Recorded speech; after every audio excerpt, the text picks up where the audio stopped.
Parlons maintenant de la notion d'espérance de vie. L'espérance de vie peut se définir comme le nombre moyen d'années qu'un individu pris à un âge donné peut espérer vivre. Alors habituellement, quand on parle d'espérance de vie sans précision, elle est donnée à la naissance.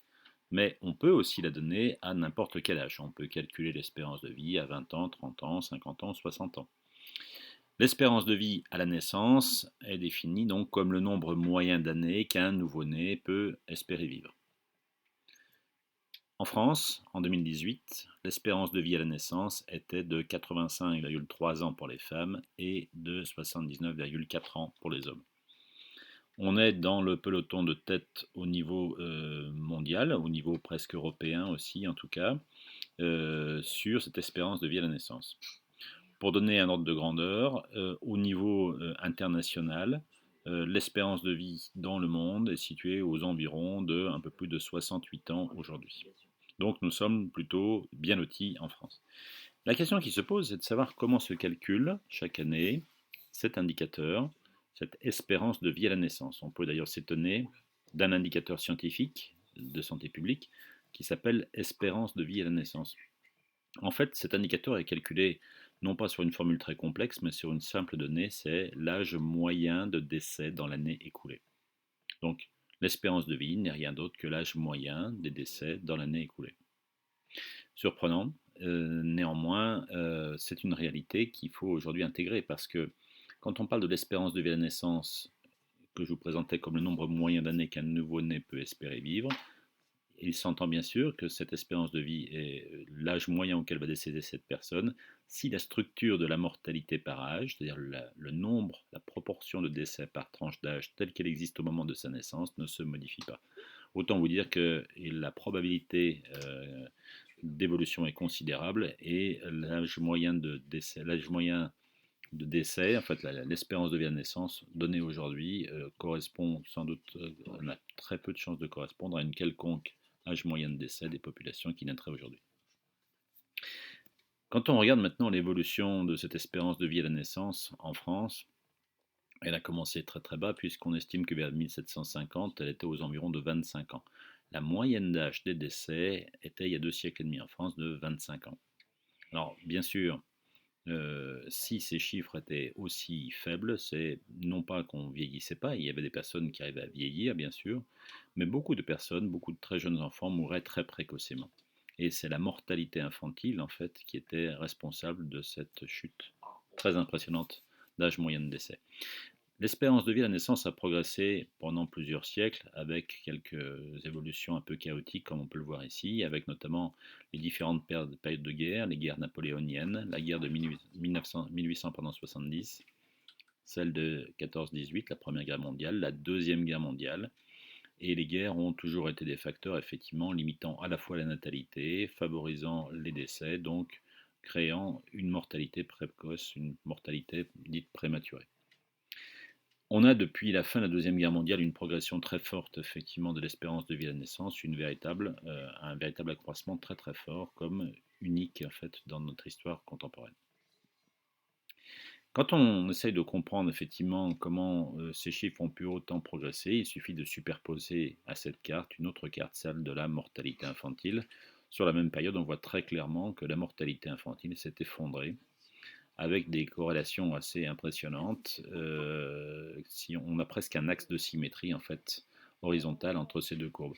Ce qui vient dire qu'une chose, c'est que l'espérance de vie à naissance, sa progression, elle est principalement due dans les 2 derniers siècles pratiquement à l'effondrement de la mortalité infantile. Le véritable vieillissement de la population n'a commencé que de façon beaucoup plus récente, il y a moins d'une cinquantaine d'années. L'espérance de vie à la naissance va-t-elle se poursuivre? Selon les Nations Unies, dans une présentation un petit peu pédagogique, ils annonçaient que l'espérance de vie sur la planète serait de 103 ans en moyenne en 2300. Il s'agissait ici d'un calcul qui était effectivement extrêmement douteux, tiré simplement de projections.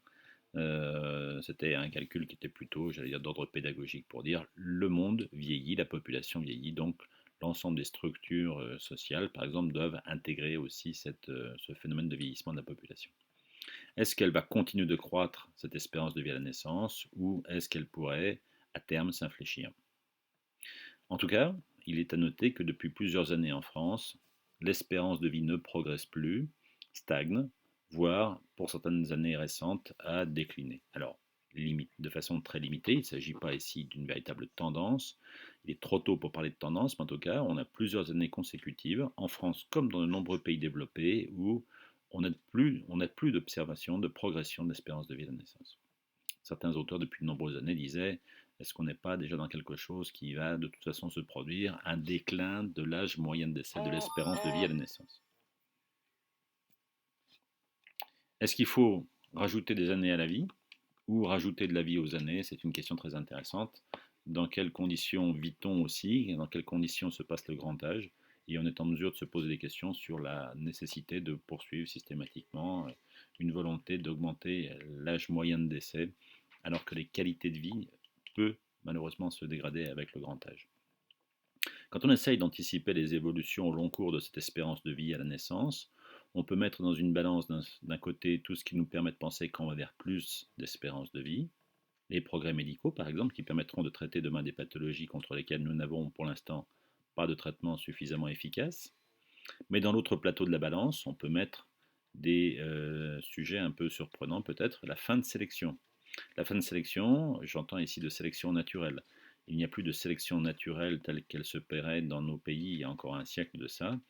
Une natalité un peu particulière, une natalité pour des enfants fragiles, des enfants prématurés étaient des enfants qui avaient une probabilité de mourir dans la première année beaucoup plus élevée, une fragilité liée à la naissance conduisait souvent ces enfants à faire partie de cette mortalité infantile ou juvénile que j'évoquais précédemment. Donc on a eu un véritable effet de sélection pendant le début de l'histoire humaine, toute cette histoire humaine jusqu'à une date récente, où les enfants fragiles mouraient précocement, tiraient l'espérance de vie vers le bas, et permettait aussi un véritable tri de la population qui faisait que les populations les plus résistantes, les enfants les plus résistants, faisaient des adultes résistants et avaient plus de chances ensuite de franchir des périodes, des périodes critiques en termes d'espérance de vie et de tirer l'espérance de vie vers le haut.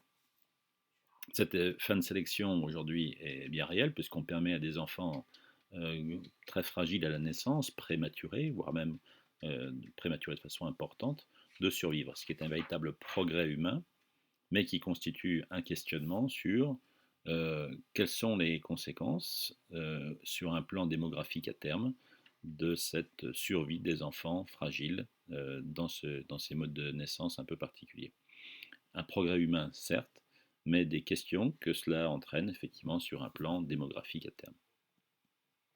Les modifications alimentaires, il est clair que notre alimentation n'est plus du tout adaptée à notre corps, j'allais dire, puisque nous avons évolué dans un environnement et dans un mode de vie, notamment alimentaire, très différent de celui qui est le nôtre aujourd'hui, dans la consommation notamment de sucre, par exemple, qui a littéralement explosé dans le dernier siècle. Notre relation à la quantité de calories ingérées, le problème d'obésité n'existant quasiment pas il y a encore un siècle de ça, on a toute une série d'évolutions qui laissent penser que notre alimentation, qui constitue pourtant un des piliers de notre santé, est aujourd'hui de nature à perturber durablement notre espérance de vie à la naissance.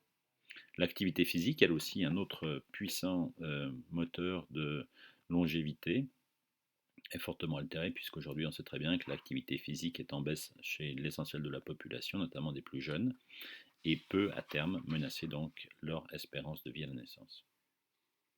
Les pollutions, l'ensemble des pollutions auxquelles nous sommes soumis, pollution électromagnétique, pollution chimique, autant de sources d'exposition qui se sont introduites dans notre environnement depuis maintenant quelques décennies et qui constituent des modifications très profondes de notre capacité peut-être à s'adapter et à survivre dans un environnement changeant effectivement. Autant de facteurs qui laissent penser que nous devrions peut-être aller vers une réduction de notre espérance de vie à la naissance.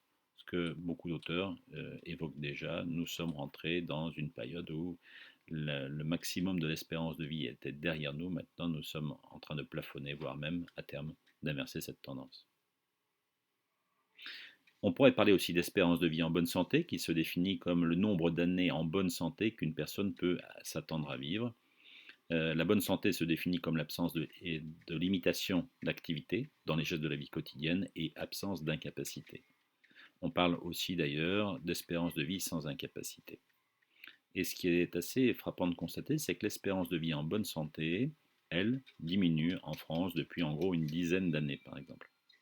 On voit bien sur ce graphique, on en reparlera, je vous présenterai des documents sur ces thématiques, l'espérance de vie ici à 35 ans, avec différents niveaux d'incapacité, chez les hommes à gauche, chez les femmes à droite.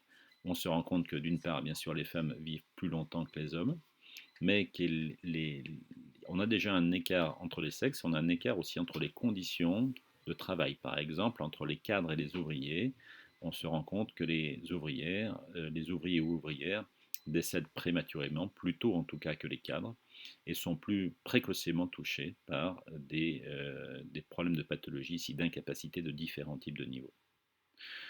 Donc, une très grande inégalité aussi par rapport à cette espérance de vie qui, si elle continue de progresser, et encore une fois, on disait que dans les dernières années, ça ne progresse plus, on a dans le même temps une baisse de l'espérance de vie en bonne santé.